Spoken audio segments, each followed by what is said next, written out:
Olá, espero que todos estejam bem.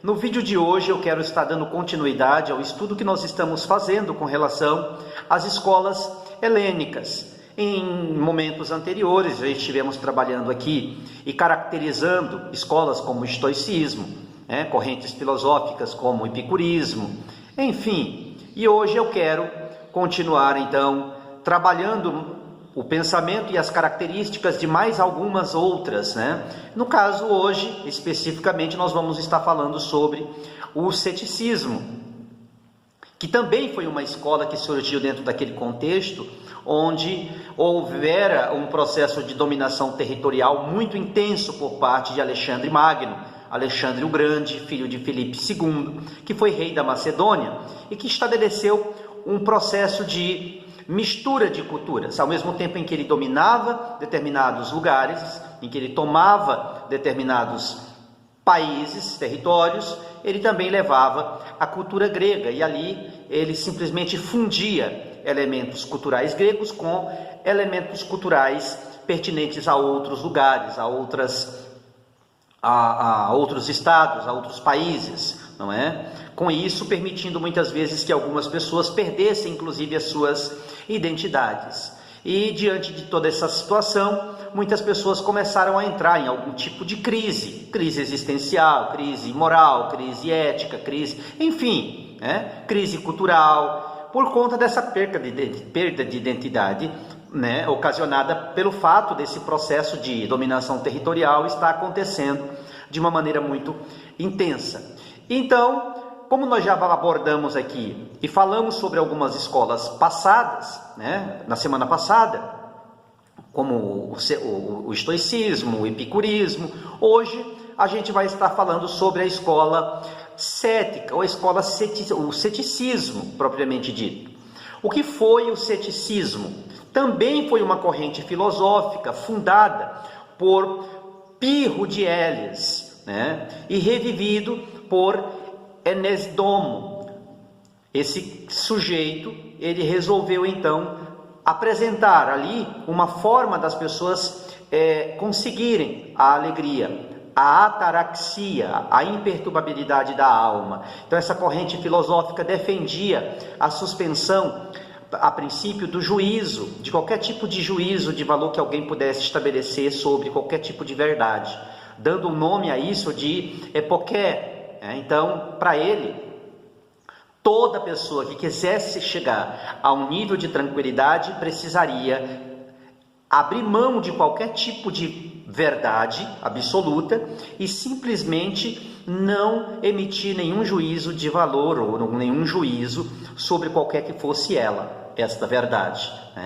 Então, ele vai simplesmente dizer que qualquer crença, que qualquer afirmação não deveria ser passiva de questionamento, no sentido de se estabelecer um juízo, mas deveria ser questionada sim. Entendam, ser questionada, mas não havendo a possibilidade de se estabelecer um juízo, pois para ele, a verdade absoluta, para Pirro, fundador do ceticismo, a verdade absoluta e o conhecimento certo são questões inatingíveis devido à falibilidade humana, à falibilidade dos sentidos dos quais somos formados ou existem em nós, como audição, visão, tato, paladar. Tudo isso para ele faz com que tenhamos visões distorcidas da realidade. E por esta razão ele defendia que não existia uma verdade absoluta. Ele estava sempre numa condição de se contrapor a qualquer tipo de verdade dogmática, ou seja, aquelas verdades que muitas vezes eram encaradas e eram defendidas a ferro e fogo por alguns. E ele dizia, não existe uma verdade absoluta, porque os nossos sentidos, eles, por serem falhos, eles podem nos fazer errar. Portanto, é necessário que não estabeleçamos juízos sobre qualquer que seja a verdade, apenas questionemos sem negar a vida, sem negar aquilo que deve ser encarado com naturalidade. Bom, como eu disse, o fundador dessa escola foi Pirro, é considerado o fundador do ceticismo, a sua filosofia, mais do que um conjunto de teorias, era um modo de vida que se questionava, como eu falei, a possibilidade de se ter conhecimento certo sobre as coisas, sem estabelecer juízos, né?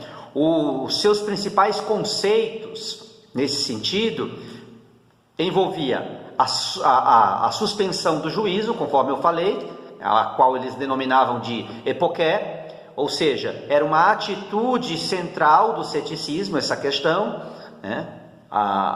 Essa questão pirrônica, onde ele dizia que em vez de afirmar ou negar, todo cético deveria suspender o julgamento sobre qualquer questão, admitindo a impossibilidade definitivamente de encontrar uma verdade inquestionável, uma verdade indubitável.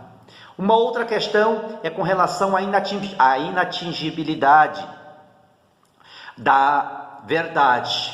Para Pirro, conforme eu falei, por conta dos sentidos que existem em nós, né? Dessas questões sensoriais, dessas impressões sensoriais serem falhas, não haveria e não há, de acordo com essa corrente filosófica, possibilidade de se estabelecer qualquer tipo de julgamento sobre qualquer que seja a verdade apresentada. Antes, é necessário questionar sem estabelecer um juízo, sem dizer, olha, isso é certo e isso é errado. Para os ceticistas não existia esse conceito de certo ou de errado. Eram extremamente radicais nesse sentido. Uma outra questão era a busca pela tranquilidade da alma, conforme eu disse logo na introdução. A busca pela ataraxia. Eles partiam do pressuposto de que a suspensão do juízo, ou seja, a deixar de lado qualquer tipo de juízo de valor que se estabeleça sobre uma verdade, não é um fim em si mesma, mas para eles seria um meio para se alcançar essa imperturbabilidade, essa tranquilidade interior, né? Um estado de paz interior. Somente assim poderia se atingir essa paz, não estabelecendo juízo sobre nada, simplesmente aceitando, questionando, mas aceitando a coisa como ela verdadeiramente era, de acordo com o ponto de vista dele e também dos seus discípulos. Portanto, deixo aqui essas breves considerações sobre essa corrente filosófica, né? Essa breve abordagem. Claro que poderíamos explorar com mais profundidade o assunto, mas para que o vídeo não se torne muito longo, eu quero então apenas terminar dizendo que, assim como as demais escolas filosóficas helênicas, que tinham por objetivo buscar essa imperturbabilidade, essa tranquilidade na alma, a partir de determinados tipos de procedimentos ou comportamentos, o ceticismo, por sua vez, também procurava obter essa tranquilidade.